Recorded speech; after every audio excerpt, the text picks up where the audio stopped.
300 men stood against an empire, outnumbered hundreds to one, surrounded, doomed. For 3 days they held their ground, facing the most powerful army the world had ever seen. They were warriors from Sparta, led by a king named Leonidas. And though their story became legend, what we remember isn't the whole truth. Because the real Battle of Thermopylae wasn't about victory.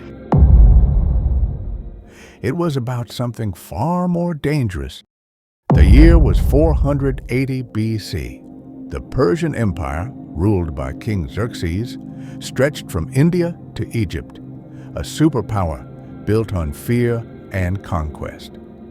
To the west lay Greece, a collection of small independent city-states, Athens, Thebes, Corinth, and Sparta.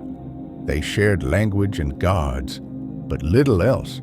10 years earlier, the Persians had been humiliated at Marathon. Now, Xerxes sought revenge.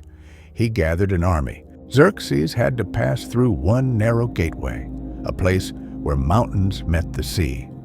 The Greeks called it Thermopylae, the hot gates. That's where King Leonidas would make his stand. The Spartans weren't the only ones who came to fight. Leonidas led about 7,000 Greeks from across the land, a coalition of men who'd never fought side by side.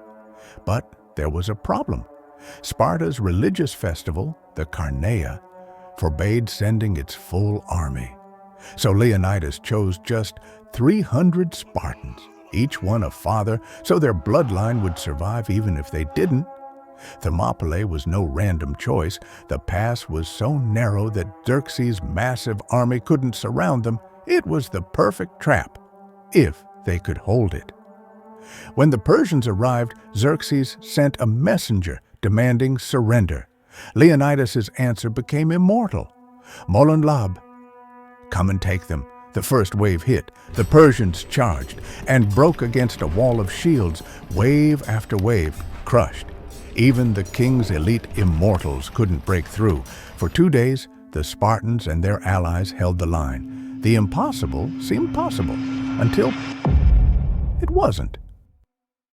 A local Greek, Ephialtes, seeking reward, revealed a secret path through the mountains.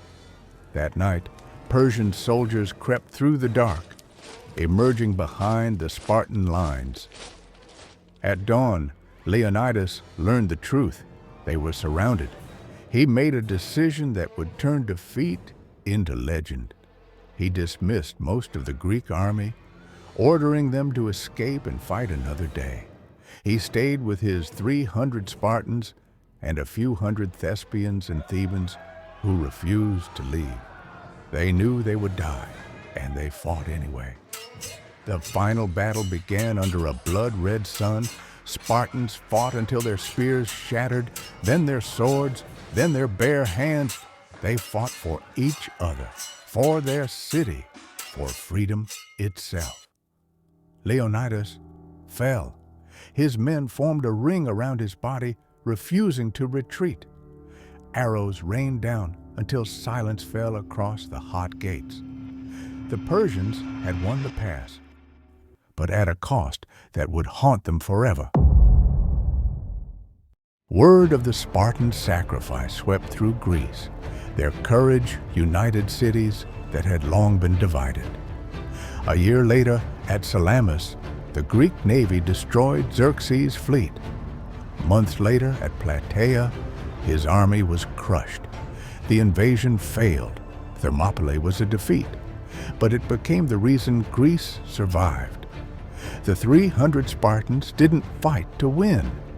They fought to show the world that freedom was worth dying for.